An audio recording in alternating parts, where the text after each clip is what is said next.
இப்போ நீங்கள் நம்ம சேனலுக்கு புதுசாக இருந்தீங்கன்னா கீழே இருக்க சப்ஸ்கிரைப் பட்டனை கிளிக் பண்ணிக்கோங்க. மறந்துடாமல் பக்கத்தில் இருக்க பெல் பட்டனை கிளிக் பண்ணிக்கோங்க. Hi guys, welcome to Sandhu gardening. இன்றைக்கி நம்ம என்ன பார்க்க போகிறோம்னா, நம்ம ரோஸ் பிளான்ட்டுக்கு எப்படி நல்ல பெஸ்ட்டு ஃபர்டிலைசர்ஸ்லாம் தயாரிக்கிறது தான் பார்க்க போகிறோம். ஃபர்ஸ்ட் பார்த்திங்கன்னா எக்கை பாயில் பண்ண வாட்டர் அது எடுத்துக்கலாம். நான் வந்து ரின் பாட்டில் பழைய உங்கள்கிட்ட ரின் பாட்டில் இருந்தால் அந்த மாதிரி எடுத்துக்கோங்க. அந்த இதில் வந்து மேலே நான் வந்து ஷவர் மாதிரி ஹோல்ஸ் போட்டிருக்கேன். இப்போ நான் இந்த பாட்டிலில் வந்து எக் பாயில்டு வாட்டரை நான் உள்ளே வச்சுருக்கேன். எக் பாயில்னால் முட்டை அவிச்ச தண்ணீர், அதை நான் உள்ளே வச்சுருக்கேன். இப்போ இதை நம்ம வந்து ரோஸ் பிளான்ட்டுக்கு ஊற்றலாம். இந்த மாதிரி மொட்டு இருக்கிற ரோஸ் பிளான்ட், அப்புறம் வந்து நல்லா இலையே பூக்காமல் இலை சுருண்டு போகிற ரோஸ் பிளான்ட்டுக்கெலாம் இது ஊற்றுனிங்கன்னா இது நல்லா வளரும். கிளை விட்டு வளர்கிறதுக்கும் நல்லா ஹெல்ப் பண்ணும். இது வந்து நம்ம வந்து எல்லா இடத்துலையும் படுற மாதிரி பண்ணணும். முடிஞ்சால் வந்து ஸ்ப்ரே பண்ணுற மாதிரி ரோஸ்லேயும் சேர்த்து ஸ்ப்ரே பண்ணுங்கள். அப்போ ரோஸ்லேயும் சேர்த்து ஸ்ப்ரே பண்ணும்போது இந்த எக் பாயில்டோட ப்ரோட்டீன்ஸ், விட்டமின்ஸ் எல்லாத்துமே வந்து அந்த ரோஸ்க்கும் கிடைக்கும். ஸோ நல்லா நம்ம அந்த மாதிரி பண்ணிக்க போகிறோம். நெக்ஸ்ட் ஃபர்டிலைசர் பார்த்திங்கன்னா ஆலிவேரா வந்து நம்ம அப்படியே டைரெக்டாக நம்ம பிளான்ட்ஸ்க்கு யூஸ் பண்ணக்கூடாது. அதை வந்து நல்லா வெயிலில் காய வச்சிங்கன்னா இந்த மாதிரி கிறிஸ்பியாக ஒரு மாதிரி வரும். அந்த மாதிரி கிறிஸ்பியாக வரதை நம்ம என்ன பண்ண போகிறோம் அப்படின்னு பார்த்திங்கன்னா வந்து இதை வந்து நம்ம நல்லா கிரைண்ட் பண்ணிக்க போகிறோம். நல்லா அதை பவுடர் மாதிரி பிளெண்ட் பண்ணிக்கோங்க. பிளெண்ட் பண்ணிட்டு நம்ம அதை எப்படி யூஸ் பண்ணுறதுன்னு இப்போ நான் காமிக்கிறேன். இது வந்து நம்ம என்ன பிளான்ட்டில் வேணாலும் யூஸ் பண்ணிக்கலாம். இப்போ நான் செய்கிற ஃபர்டிலைசர்ஸ்லாம் வந்து 2 to 3 months வரைக்கும் நம்ம வந்து யூஸ் பண்ணிக்கலாம். ஏதாச்சும் ஏர்டைட் கண்டெய்னரில். இது வந்து ஜாஸ்மின் பிளான்ட், அதாவது மல்லிகைப்பூ செடி. இதில் வந்து சாயிலில் நான் வந்து அப்போதை வச்ச மாதிரி வைக்க போகிறேன். அதுவும் வாட்டர் வந்து நம்ம இதில் வந்து ஸ்ப்ரிங்கிள் பண்ணால் போதும். இது வந்து நம்ம மண்ணில் வந்து ஏதாச்சும் ஒரு ஸ்பூன் இல்லைன்னா ஷவல் வச்சு அந்த இதை நல்லா டீப்பாக எடுத்துக்கணும். அப்புறம் நம்ம செஞ்சு வச்சுருந்த இந்த பவுட்ரை 1 ஸ்பூன் போட்டுட்டு அந்த இதை க்ளோஸ் பண்ணிடலாம். அப்போ ஆலிவேராவில் இருக்க எல்லா நியூட்ரிஷன் விட்டமின்ஸ் எல்லாம் அதுக்கு கிடைக்கும். இது எதுக்கு ஹெல்ப் பண்ணுன்னு பார்த்தீங்கன்னா வந்து நல்ல பிரைட் கலர்ஸ், அதில் வர ஃப்ளவர்ஸ்னால் வந்து பிரைட் கலர்ஸாக வர்றதுக்கு ஹெல்ப் பண்ணும். இப்போ நம்ம செய்கிற எல்லா ஃபர்டிலைசர்ஸும் வந்து மந்த்லி ஒன்ஸ் இல்லைன்னா வந்து வீக்லி ஒன்ஸ் அந்த மாதிரி கூட கொடுக்கலாம். மந்தில் 4 times இருக்கணும். வீக்லியாக பார்த்திங்கன்னா வந்து 1 time இருந்தால் போதும். நம்ம தேர்டு இது பார்த்திங்கன்னா சோயா சங்க்ஸ் வாட்டர். நான் வந்து போன வீடியோவில் கூட சொல்லியிருப்பேன். மீல் மேக்கரை வந்து ஊற வச்ச தண்ணீரிலோ இல்லை வந்து பாயில் பண்ண இல்லைன்னா வந்து நிறைய அதுக்கு இந்த மாதிரி யூஸ் பண்ணுவாங்க. அரைச்சி வச்ச தண்ணியையோ எடுத்து இந்த மாதிரி வச்சு நான் ஸ்ப்ரே பாட்டில் எடுத்திருக்கேன். அதை வந்து பூ வந்து மொட்டுக்கள் துறக்காமல் மொட்டுக்கல்லே காஞ்சு போகிற மாதிரி, இல்லை இலைகள் டக்கு டக்குன்னு வாடிடுது, அந்த மாதிரி செடிகளுக்கு வந்து நம்ம இந்த இதை ஸ்ப்ரே பண்ணோம்னா அது வந்து எப்போவுமே வந்து ஃப்ரெஷ்ஷாக இருக்கும். நிறைய பூ பூக்கிறதுக்கும் ஹெல்ப் பண்ணும். அதே மாதிரி தான் இதுவும் மந்த்லி 4 times, வீக்லி 1 time பண்ணால் போதும். இந்த மாதிரி வீக்லி பண்ணிகிட்டே இருந்தோம்னா நம்ம அதில் வந்து நல்ல ஃப்ளவர் வளர்கிறதுக்கும் ஹெல்ப் பண்ணும். நல்ல டார்க் கலராகவும் வளர்கிறதுக்கு ஹெல்ப் பண்ணும். இது வந்து என்னோடய ஒரு ஃப்ளார் செடி தான். இது வந்து வரவே மாட்டேங்குது. டேண்டலியன் அந்த மாதிரி ஃப்ளார் இது வர மாட்டேங்குது. ஸோ நான் வந்து இந்த இது ஸ்ப்ரிங்கிள் பண்ணியிருக்கேன். நல்லா வரும்னு நினைக்கிறேன். நெக்ஸ்ட் பார்த்திங்கன்னா வந்து பனானா பீல், வாழைப்பழத்தோல். இதை வந்து நல்லா நம்ம வந்து வெயிலில் ஒரு 2-3 days வரைக்கும் காய வச்சு எடுத்துக்கணும்.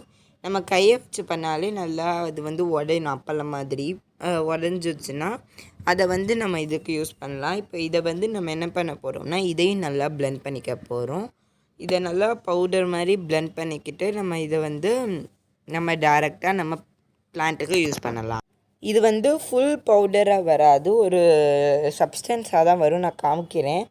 இது இந்த மாதிரி தான் வரும். ஃபுல் பவுடராக இது வராது. பட் ஆனால் நீங்கள் உங்களுக்கு முடிஞ்சால் நீங்கள் பவுடராக கூட இருக்கலாம். இல்லைன்னா இந்த மாதிரி இருக்கிறது கூட ஓகே தான். உங்களால் எப்படி முடியுமோ அந்த மாதிரி நம்ம யூஸ் பண்ணிக்கலாம். இந்த மாதிரி போட்டாலும் அதோட இது வரும். இப்போ நம்ம அப்படியே போடுறதுக்கு அது வந்து டீகம்போஸ்ட் ஆகுறதுக்கு ரொம்ப நாள் ஆகும். நம்ம இப்படி வந்து பவுடராக்கிட்டு போட்டோம்னா அது வந்து டக்குன்னு வந்து அதோட நியூட்ரிஷன்ஸ், விட்டமின்ஸ் எல்லாம் நம்மளோட சாயிலுக்கு போகும்போது அது ரூட்ஸ் வழியாக நம்ம பிளான்ட்ஸ்க்கு கிடச்சிரும். ஸோ இப்போ நம்ம வந்து அதே ரோஸ் பிளான்ட் தான் நான் எடுத்திருக்கேன். இது வந்து நம்ம செய்கிற எல்லா ஃபர்டிலைசர்ஸையும் வந்து நான் ஒரே நாளில் எல்லா செடிக்கும் வைக்கல. நான் வந்து வீக்லி ஒன்ஸாக தான் இந்த வீடியோவை பார்ட்டாக ஷூட் பண்ணுறேன். ஒரே நாளில் எல்லா ஃபர்டிலைசர்ஸும் பண்ணாமல் ஒன்று ஒரு வீக்காக நீங்கள் ட்ரை பண்ணுங்கள், நல்ல ரிசல்ட்ஸ் கிடைக்கும். பட் ஆனால் வந்து இப்போ நீங்கள் வந்து தமிழ் ஃபர்டிலைசர்ஸ், அதாவது ஆர்கானிக் ஃபர்டிலைசர்ஸ், நம்ம வீட்டில் யூஸ் பண்ணுற ஃபர்டிலைசர்ஸே வச்சிங்கன்னா வந்து அது வந்து வர்றதுக்கு கொஞ்சம் லேட் ஆகும். பட் ஆனால் வந்து பெனிஃபிட் நல்லாயிருக்கும். இதுவே நீங்கள் வந்து கெமிக்கலால் செஞ்சது எப்சம் சால்ட் அந்த மாதிரி யூஸ் பண்ணிங்கன்னா ரியாக்ஷன் அதெல்லாம் கரெக்டாக இருக்கும், டக்குன்னு இருக்கும். பட் ஆனால் வந்து லாங் லைஃப் அதுக்கு இருக்காது. பட் ஆனால் நம்ம மாதிரி இந்த மாதிரி நேச்சுரலாக செய்யும்போது இதுக்கு நல்ல லாங் லைஃப் இருக்கும். இப்போ அதே மாதிரி தான் நான் இது வந்து கொஞ்சம் தான் போட்டேன். ஸோ வந்து நான் டபுள் டிக் பண்ணிக்கிறேன். அந்த சைடு ஒன்று, இந்த சைடு ஒன்று தடவை. நெக்ஸ்ட்டு ஃபர்டிலைசர் பார்த்திங்கன்னா எக்ஷெல்ஸ் வந்து பாயில்டான எக்ஷெல்ஸ் எடுக்காமல் நம்ம வந்து பிரேக் பண்ண எக்ஷெல்ஸ், அதாவது உடச்ச எக்ஷெல்ஸாக பார்த்து எடுத்துக்கோங்க. ஏன்னா பாயில் பண்ணிங்கன்னா அதில் இருக்க நியூட்ரிஷன்ஸ் எல்லாமே அந்த வாட்டர்லேயே போயிருக்கும். நம்ம ஃபர்ஸ்ட்டே யூஸ் பண்ணோம். அதே மாதிரி இப்போ உடச்சோம்னா அது இருக்கிறது வராது. இதை வந்து நல்லா நான் வந்து கழுவிட்டு வெயிலில் காய வச்சு எடுத்திருக்கேன். இப்போ இந்த இதை வந்து நம்ம நல்லா வந்து மிக்சரில் போட்டு நல்லா கிரைண்ட் பண்ணிக்க போகிறோம். இதுவும் நல்லா பவுடர் மாதிரி வந்ததுக்கப்புறம் நம்ம 1 ஸ்பூன் போடுற மாதிரி இதையும் டெய்லி நம்ம 1 ஸ்பூன் போடலாம். டெய்லிலாம் கிடையாது, இது வந்து வீக்லி ஒன்ஸ். நம்ம செய்கிற எல்லா ஃபர்டிலைசர்ஸையுமே வீக்லி ஒன்ஸ் நம்ம கொடுத்துட்டு வரலாம். இது வந்து வாட்டர் வந்து டெய்லி பண்ணணும். டெய்லினா வந்து ட்வைஸ் இல்லைன்னா த்ரைஸ் பண்ணலாம். அது உங்கள் பிளான்ட்டை பொறுத்து இருக்குது. பட் ஆனால் கம்பல்சரியாக ட்வைஸ் பண்ணிடணும். ட்வைஸ் வந்தால் காலையில் ஒரு 7 o'clock இல்லைன்னா 6 o'clock பண்ணணும். ஈவினிங் பார்த்திங்கன்னா ஒரு 5:30 இல்லைன்னா வந்து 5 o'clock அந்த மாதிரி பண்ணலாம். மார்னிங் வந்து எப்போல்லாம் வந்து நம்ம வாட்டர் பண்ணலான்னு பார்த்திங்கன்னா வந்து சன்ஷைன் அது வர்றதுக்கு முன்னாடி பண்ணணும். அப்புறம் சன்செட் ஆனதுக்கு அப்புறம் பண்ணணும். இந்த மாதிரி நம்ம ட்வைஸ் டெய்லி பண்ணிட்டு வந்தோம்னா இருக்கும். சம் பிளான்ட்ஸுக்கு, அதாவது பிரிஞ்சால் அந்த மாதிரி இதுக்கெல்லாம் வந்து பார்த்திங்கன்னா வந்து த்ரைஸ் தடவை தண்ணி தேவைப்படும். அதாவது நல்லா உச்சி வெயில், அதாவது ஒரு 12 o'clockலேருந்து 3 o'clock வரைக்கும் நம்ம ஊற்றலாம். இப்போ நம்ம வந்து இந்த இது நம்ம எல்லாதும் பண்ண மாதிரியே தான் இந்த இதையும் நம்ம பண்ணுறோம். எக்ஷெல்ஸு அந்த பவுடர் வந்து நான் வந்து 1 ஸ்பூன் தான், 1 ஸ்பூன் சேர்த்தா போதும் 1 பிளான்ட்டுக்கு. அதோட எஃபெக்டிவே நல்லா தான் இருக்கும். வந்து இப்போ உங்கள்கிட்ட பெரிய செடி, அதாவது க்ரோ பேக் மாதிரி வச்சுருந்தீங்கன்னா நீங்கள் போடலாம். நான் பாட்டில் தான் வளர்க்குறேன், அதனால் எனக்கு வந்து 1 ஸ்பூன் மட்டும் போதும். நீங்கள் க்ரோ பேக் வந்து சைஸ் எது வச்சுருக்கீங்களோ அது பொறுத்து வந்து நம்மளோட ஃபர்டிலைசர்ஸ் வரும். சொல்கிறேன் வந்து பார்த்திங்கன்னா வந்து யாரும் வந்து கெமிக்கல் ஃபர்டிலைசர்ஸ் யூஸ் பண்ணாமல் இந்த மாதிரி ஹோம்மேட் ஃபர்டிலைசர்ஸ் யூஸ் பண்ணுங்கள். நெக்ஸ்ட்டு பார்த்திங்கன்னா last fertiliser onion and garlic peels, அதாவது வெங்காயத்தோல் மற்றும் வந்து பூண்டு தோல். இதுவும் நல்ல ஃபர்டிலைசர்ஸ் தான். இந்த மாதிரி ஏதாச்சும் இருந்தால் எடுத்துக்கோங்க. இதையும் நல்லா நம்ம ஒரு 2-3 டேஸ்க்கு வந்து வெளியில் காய வச்சுட்டு நம்ம வந்து இதையும் நல்லா பவுட்ரு மாதிரி எடுக்கலாம். இதுவும் ஃபைன் பவுடராக வராது, இந்த மாதிரி தான் வரும். இந்த மாதிரி இருக்கிறதையே நம்ம யூஸ் பண்ணலாம், அதனால் ஒன்றும் கிடையாது. டக்குன்னு டீகம்போஸும் ஆகிடும். நம்ம இந்த மாதிரியும் யூஸ் பண்ணலாம். இதில் இருக்க நியூட்ரிஷன்ஸ் எல்லாமே அதுக்கு கிடைக்கும் பிளான்ட்டுக்கு. இந்த ஆனியன் அண்ட் கார்லிக் பீல்ஸ் எதுக்குன்னு பார்த்தீங்கன்னா வந்து நிறையா பேர் செடி பார்த்திங்கன்னா வந்து மொட்டு இருக்கும். பட் ஆனால் அந்த மொட்டு வந்து அதே இடத்துல கறிக்கணும். ஆல்ரெடி சொன்ன ரீசன் தான் இதுக்கும்.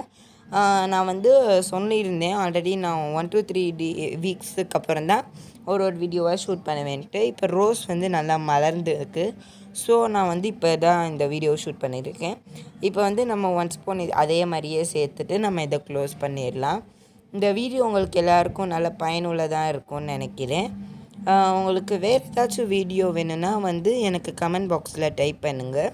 நான் வந்து முடிஞ்ச அளவுக்கு என்னோடய பெஸ்ட் கொடுக்குறேன். தேங்க்யூ கைஸ், மறந்துடாதீங்க. உங்களுக்கு ஏதாச்சும் வீடியோ வேணும்னா கமெண்ட் பாக்ஸில் டைப் பண்ணுங்கள். பாய்.